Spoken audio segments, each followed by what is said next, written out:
Hey guys, Stefan Fischer here from AllOffRoad. I hope you guys are well.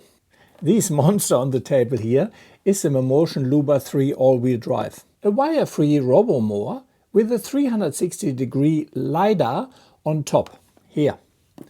Network RTK positioning, dual AI cameras, all-wheel drive and a claimed 80% slope rating. It's the most capable mower Mammotion has built, and today I'm going through what's new, how it performed on my lawn and what still annoys me. For context, I've run every generation of these mowers. The original Luba, the Luba 2 and now this Luba 3. And the Luba 1 is still working in my backyard 3 years on. So this isn't a first impression video, this is what the Luba 3 actually is like to live with. But first let me get this one out of the way. Quick disclosure first. I received my unit from Mammotion for free, but I don't get paid for these videos. And they don't see them before you do. What you are getting is 2+ years of running these mowers on a lawn that's honestly not ideal for a robot. I have a rock wall with no border, multiple driveways the mower has to cross, and the backyard has heavy tree coverage, which makes satellite reception difficult. If you got a clear square block with open sky, your experience will be likely better than mine. One more thing worth knowing up front. These mowers work best on healthy, dense grass. Patchy spots themselves aren't the problem, but if the patchy spot happens to sit where the mower does its turns, it will get torn up. More on that later. So what's actually new?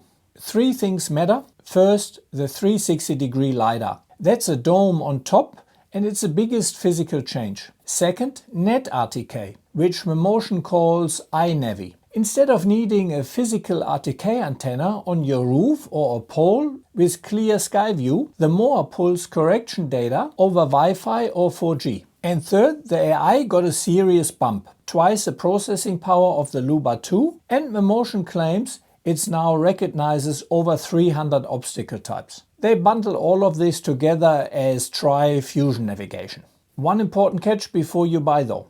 The cheapest model, the 1500, does not get net RTK, it runs on LiDAR and camera only. The full navigation package is only on the 3000 and the 5000. Don't watch reviews of the bigger models and assume the 1500 behaves the same. It doesn't have the same positioning system. The rest of the platform carries over. Same 400mm dual disc cutting deck, all-wheel drive, and a claimed 80% slope rating. If you have seen my earlier video, you know the all-wheel drive and the big pedal wheels are genuinely good on inclines and uneven ground.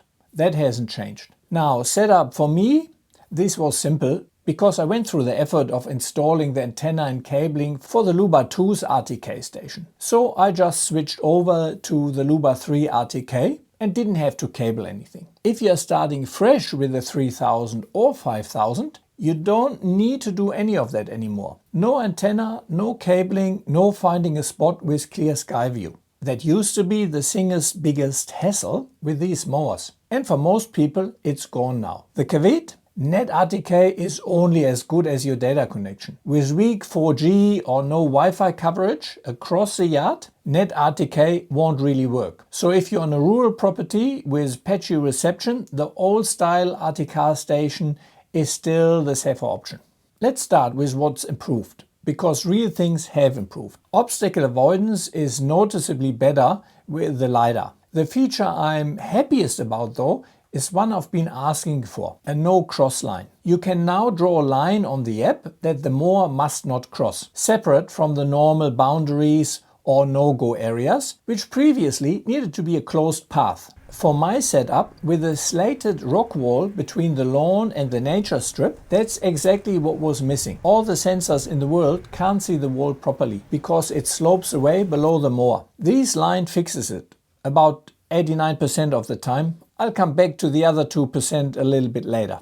Now to the problems. And the biggest one is lawn damage from turning. This has been my #1 issue across all 3 generations, but out of the box the Luba 3 was actually worse than the Luba 2. The default mowing pattern had it doing aggressive on-the-spot turns, and on my thinner patches of grass it was digging small craters. It got bad enough that I had to stop using it for a little while. I've since changed the pattern settings and I'm still testing that, but it seems to be a little bit better. But the combination of aggressive tires, all-wheel drive and spot turns chews up turf, especially on corners where it always uses the same area to turn. I'm also not alone on these either. Other reviewers have flagged the same thing. And it's not just forum complaints. There's actually a patent published late 2024 for a robotic mower that uses omnidirectional wheels specifically to reduce ground resistance during spot turns. The abstract says it plainly: when a mower pivots in place, the wheels fight the ground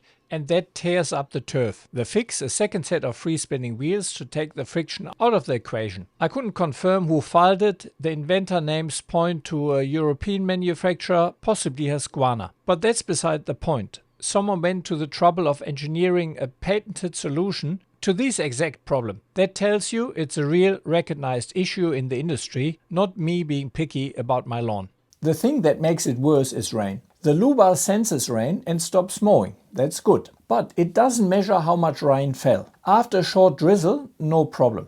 After a day of proper Australian rain, the soil is soft as, and if the mower heads out the next morning and does a spot turn on wet ground, the damage is nearly inevitable. For my grass, I want at least 2 dry days before it mows. Right now, you have to manage that yourself. I made a few suggestions to Mammotion there. Let's see where they may be implemented at some stage. So remember the 2% I mentioned before? Once or twice the mower has turned too close to the wall and got itself stuck on the rock ledge, despite the no cross line. It doesn't happen often, but it tells you something important. You can't leave this thing completely unsupervised. I'm not babysitting it, but I'm also not leaving it to run for 2 weeks on a schedule while I'm away. If you're around during the day and you can rescue it when needed, you're fine. Then there's the software. A few weeks back, my Luba 3 would connect to my Wi-Fi, but reported no data, some on my mobile hotspot. So I couldn't download firmware and I couldn't mow because it insisted on a network connection.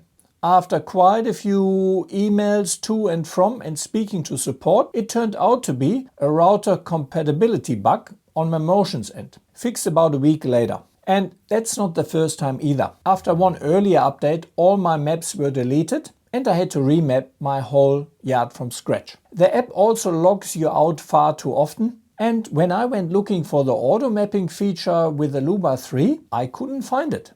Maybe that's me and I missed something there, but the usability in general I find has a bit room to improve. And I would suggest to Mammotion, test the firmware a bit harder before you're releasing it. 2 more practical notes. First, edges. If your lawn doesn't have a clean, even perimeter, the mower can run over, you'll still be out there with the whippersnipper doing the edges, which is my case. The robot doesn't change that. Second, money. In Australia, the 1500 starts at $3,899, the 3000 at $4,899, and the 5000 at $5,599. So definitely not cheap. And then you have the new Net RTK service. The wording differs slightly between different markets. However, the connectivity is included for the first 3 years. After that, you budget around $89 a year if you want to continue using it. Check the current terms before you buy, because Mammotion's own pages aren't entirely consistent. So my verdict 3 years in. Would I have gone out and bought a robot mower with my own money? Honestly, probably not. And that goes for any brand. But after 2+ years, the time saving and convenience still outweighs the hassle for me. And the Luba 3 is staying in my yard in the rotation. My original Luba 1 is still mowing after 3 years, with 1 power supply replacement as the only repair. Who is it for? If you're a first-time buyer with a complex lawn, slope, trees, multiple zones, the Luba 3 is the one to look at. But it should be a 3000 or 5000. If you got the Luba 2, that's already running reliably on a simple open lawn, save your money, the upgrade won't change your life. And whoever you are, keep it off wet ground, expect some firmware dramas along the line, and don't expect to retire the whippersnipper. I've read through plenty of forums on the other brands, and the truth is, all these robo mowers have issues. These are electronic devices living outside in the weather 24/7. Mammotion's Luba range still seems to be one of the better ones. So when friends ask me whether I recommend it, I do. With everything you've just heard taken into account, please make sure you subscribe to my channel, because I will keep updating you on how this one goes over the time. It is where the mower is, and it says it has a bumper issue. But the bumper clearly has no contact with anything.